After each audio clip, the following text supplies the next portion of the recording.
नमस्कार मंडळी, मी देवकी चवीचे खवय्ये या आपल्या कुकिंग चॅनलवर तुम्हा सर्वांचे मनापासून स्वागत करते। मुलांना किंवा मोठ्याला डब्याला एक चपाती कमी दिली तरी चालेल, पण हा एक पौष्टिक चुरमा लाडू नक्की द्या। हे लाडू पावसाळ्यात शरीराला झटपट ऊर्जा देतात, रोगप्रतिकार शक्ती वाढवतात, दमट हवामानामुळे होणारी थंडी व कफ पासून आराम देतात, हाडे व स्नायू बळकट होतील अशा अनेक समस्यावर एकाच उपाय, मस्त असा एक लाडू। तितकेच हेल्दी व दाणेदार चविष्ट लाडू सर्वांना नक्की आवडतील व डब्याला सुद्धा नक्की घेऊन जातील। चला तर मंडळी, बोलण्यात जास्त वेळ वाया न घालवता लगेचच लाडूच्या रेसिपीला सुरुवात करू।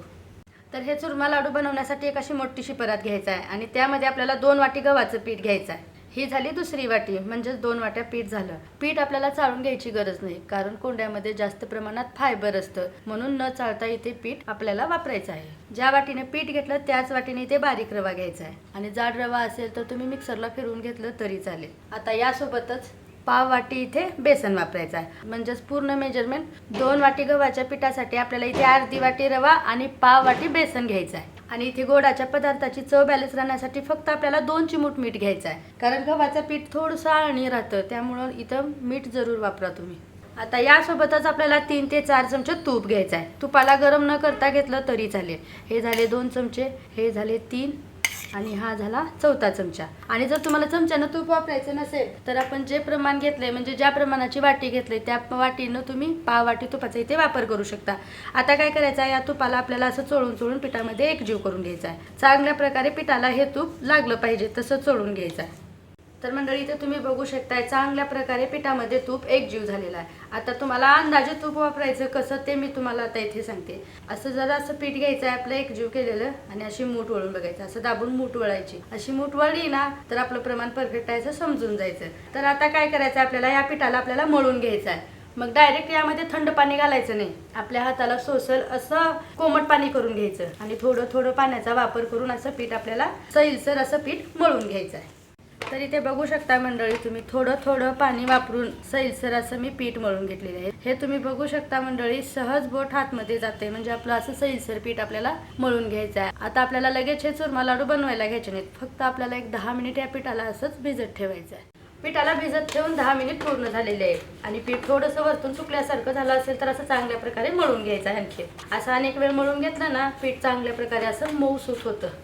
आता पिठामधलं थोडंसं पीठ आपल्याला बाजूला घ्यायचं आहे आणि या पिठाला हाताच्या वरती असं गोल गोल करून ना असं दोन्ही हाताने दाबते, जसं आपण मुटके बनवतो ना तसे आपल्याला बनवून घ्यायचे। दाब देऊन असे बनवायचे। एकदम सोपी कृती आहे, काहीच अवघड नाही। असं छोटे छोटे जर तुम्हाला फक्त गोल करून तळायचे असतील तर ते सुद्धा तुम्ही करून घेऊ शकता।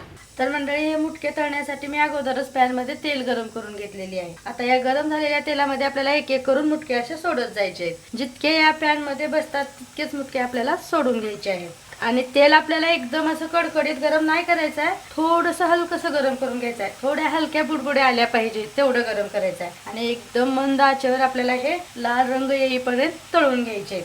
आणि थोडेसे हलकेसे पातळ बनवलं ना ते लवकर तळले जातात। पण इथे एक काळजी घ्यायची, आपल्याला गॅस मंद आचेवरच ठेवायचा आहे। आणि इथे मी तळण्यासाठी तेलाचा वापर केलेला आहे। जर तुम्हाला वाटत असेल तर तुपामध्ये तळावं तर ते सुद्धा तुम्ही तळून घेऊ शकता। तर इथे मी आलटून पलटून असं रंग वेगळा होईपर्यंत तळून घेतलेला आहे आणि पिठाचा कच्चेपणा पूर्णपणे निघून गेलेला आहे आणि मुटक्यांना असा चांगला कुरकुरीतपणा आलेला आहे। तर हे मुटके आपले पूर्णपणे तळलेले आहेत आणि इथे गॅसला फास्ट करून तुम्हाला करपून घ्यायचे नाहीत मुटके, अशाच पद्धतीने तुम्ही सुद्धा तळून घ्या। आणि आता हे मी बाजूला काढून घेते बॅच आणि दुसरी राहिलेली बॅच पूर्ण तळून घेते। तर इथे पाहू शकता मंडळी, थंड झालेले मुटके असं आपल्याला चुरून यामध्ये टाकून घ्यायचे आहेत। म्हणजे एका मोठ्याशा मिक्सरच्या भांड्यामध्ये आपल्याला हे पूर्ण मुटके जितके पाहिजे तेवढे तुम्ही इथे टाकून घेऊ शकता। आणि आपल्याला एकदम असं बारीक वाटायचं नाही, जाड रवा कसा असतो त्या पद्धतीने आपल्याला हे मुटके असे बारीक केलेले वाटून घ्यायचे। तर इथे पाहू शकता मंडळी, पूर्ण मुटके मी असे वाटून घेतलेले आहेत। अशा पद्धतीने एकदम जाडसर रव्यासारखे असे वाटून घेतलेले आहेत, ते आपोआपच जाडसर वाटले जातात। आता काय करायचं, आपल्याला फ्लेवर चांगला येण्यासाठी इथे अर्धा चमचा वेलची पावडर टाकायची आहे आणि यासोबतच आपल्याला काही ड्रायफ्रुट्स टाकायचे आहेत। म्हणजे थोडेसे काजू, थोडेसे बदाम आणि थोडेसे काळे मनुके घेतले। स्पेशली लहान मुलांसाठी बनवत आहे म्हणून ड्रायफ्रुट्सचा वापर करायचा आहे। जर तुम्हाला नाही करायचं असेल तर नाही केलं तरी पण चालेल। आणि या ड्रायफ्रुट्सला आपल्याला 2 ते 3 चमचे तुपामध्ये असं तळून घ्यायचं आहे कुरकुरीतपणा येईपर्यंत। आणि या पूर्ण ड्रायफ्रूटला आपल्याला चांगल्या प्रकारे एकजीव करून घ्यायचा या सारणमध्ये। आता पूर्ण हे ड्रायफ्रूट्स या सारणमध्ये एकजीव झालेले आहेत. पूर्ण एकजीव करून आपल्याला साईडला ठेवायचा आहे थोडा वेळ. इथं आपल्याला पाक बनवण्यासाठी एक कढई घ्यायची आहे किंवा नॉनस्टिक पॅन घेतलं तरी पण चालेल आणि त्यामध्ये आपल्याला एक 4 चमचे तूप टाकायचं आहे. आता इथं तूप चांगल्या प्रकारे गरम झालं की आपल्याला इथं चिरून घेतलेला गूळ घालायचा आहे. जर तुम्हाला गूळ चिरून घ्यायचं नसेल तर तुम्ही खिसून घेतलं तरी चालेल. आपल्याला जेवढ्या प्रमाणात म्हणजे पीठ आपण किती घेतलेलं होतं त्या प्रमाणामध्ये आपल्याला 2 वाटी गूळ लागेल. ही झाली दुसरी वाटी. आता आपल्याला या तुपामध्येच गुळाला असं परतून घ्यायचं आहे. फक्त वितळवून घ्यायचं आहे. पाण्याचा अजिबात वापर करायचा नाही इथे आणि गॅसला स्लो ठेवूनच आपल्याला असं वितळवून घ्यायचं आहे. ह्याचा एक तारी किंवा असं कडक पाक काहीच बनवायचं नाही. फक्त आपल्याला थोडासा हलकीशी उकळी येईपर्यंत गुळाला फक्त वितळवूनच घ्यायचा आहे आणि गॅसला ही कृती होईपर्यंत आपल्याला गॅसला मंद आचेवरच ठेवून घ्यायचा आहे. मस्त असं साईडनं हलकासा फेस यायला लागलेला आहे आणि आतमधून चांगली उकळी आलेली आहे. तर आता काय करायचं आहे, आपल्याला गॅस बंद करायचा आहे आणि हा तयार झालेला पाक आपल्याला लगेच बाजूला काढून घ्यायचा आहे. आता गरम गरमच वितळवून घेतलेल्या गुळाला या सारणमध्ये पूर्ण असं काढून घ्यायचं आहे आणि यामध्ये गरम असेपर्यंतच एकजीव करून घ्यायचा आहे. हातात तुम्ही लाकडी चमचा किंवा स्टीलचा चमचा वापरला तरी चालेल. डायरेक्ट हात टाकू नका कारण गूळ जास्त प्रमाणात गरम असतो. मस्त असं 2 मिनिटापर्यंत थंड करून घेतलेलं आहे. असं लाडूचं मिश्रण बघू शकता तुम्ही, काय मस्त झालेलं आहे. हात टाकला तरी पण चटका नाही बसणार.